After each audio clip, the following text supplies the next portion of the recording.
উত্তর কলকাতার জনপ্রিয় একটা রাস্তা ১ নম্বর বেচু চ্যাটার্জি স্ট্রিট। আর সেই রাস্তার বাঁ দিক জুড়েই রয়েছে বিশাল লালবাড়ি, নাম লাহাবাড়ি। নমস্কার, আমি প্রকৃতি। গত ৩ বছর আগে গেছিলাম এই লাহাবাড়িতে দিদির প্রি ওয়েডিং শ্যুটের জন্য। উত্তর কলকাতার সবচেয়ে বড় ঔপনিবেশিক এবং বাঙালি আভিজাত্যে মোড়া এই লাহাবাড়ি। এখন কাঠের সিঁড়ি বেয়ে আমি আর ভাই একটু দোতলার ঘরগুলোতে যাচ্ছি।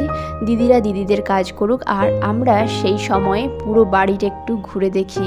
অসাধারণ সুন্দর বাড়ি এবং অ্যান্টিক জিনিসপত্র দিয়ে সাজানো। আমরা যখন গেছিলাম অনেকগুলো রুম দেখছিলাম বন্ধ ছিল। যাই হোক, যেই রুমগুলো খোলা ছিল সেগুলি আপনাদের সঙ্গে একটু একটু করে শেয়ার করি।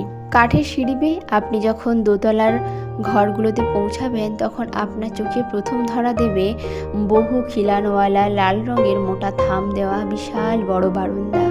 খুব সুন্দর, তাই না?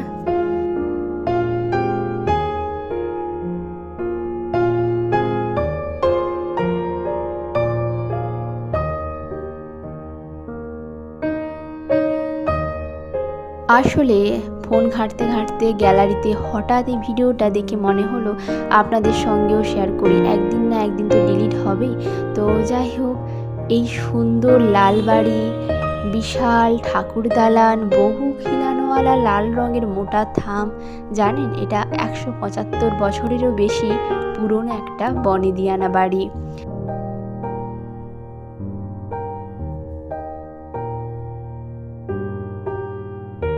মনে হচ্ছে এই সুন্দর লাল ইট রং, সবুজ জানালা, এটাই মনে হয় লাহা পরিবারের একটা সিগনেচার। তো আমি আর ভাই পুরো দোতলার রুমগুলো একটু ঘুরে ঘুরে দেখছি। তারা তাদের কাজ করছে, আমরা সেই সুযোগে পুরো লাহাবাড়িটা একটু ঘুরে দেখছি এবং নিজের মনের মধ্যে একটা রাজকীয় অনুভূতি তো অবশ্যই হচ্ছে। আপনারা যারা কলকাতায় থাকেন তারা অবশ্যই গেছেন হয়তো বা। তো আমি গেছিলাম গত ৩ বছর আগে।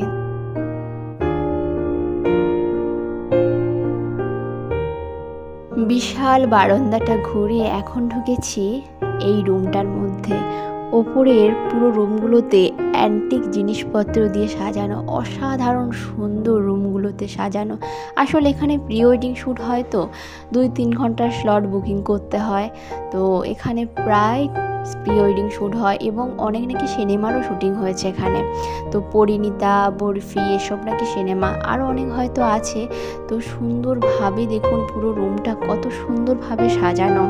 পুরো ১৯ শতকের ইন্দো ইউরোপীয় স্টাইল যাকে বলে। উঁচু সিলিং, ভেতরে বিশাল উঠোন, মার্বেল মেঝে, নাকি এই মার্বেলগুলো নাকি ইতালি থেকে আনা। এই যে আপনারা দেখতে পাচ্ছেন এই রাজবাড়ির ভেতরে বিশাল একটা ঠাকুর দালান। এই যে মন্দিরটা, এটা পুজোর মন্দির, মানে দুর্গাপূজা হয় এখানে। আর কলকাতার লাহা পরিবারের দুর্গাপূজা একদম ঐতিহ্যবাহী পুজো। তো এটা একটু ঘুরে দেখে এবার একটা রুমে এলাম। এই রুমটাও সুন্দরভাবে সাজানো, এত সুন্দর অ্যান্টিক জিনিসপত্র দিয়ে সাজানো, মানে নিজের চোখে না দেখলে হয়তো বিশ্বাস করতে পারবেন না।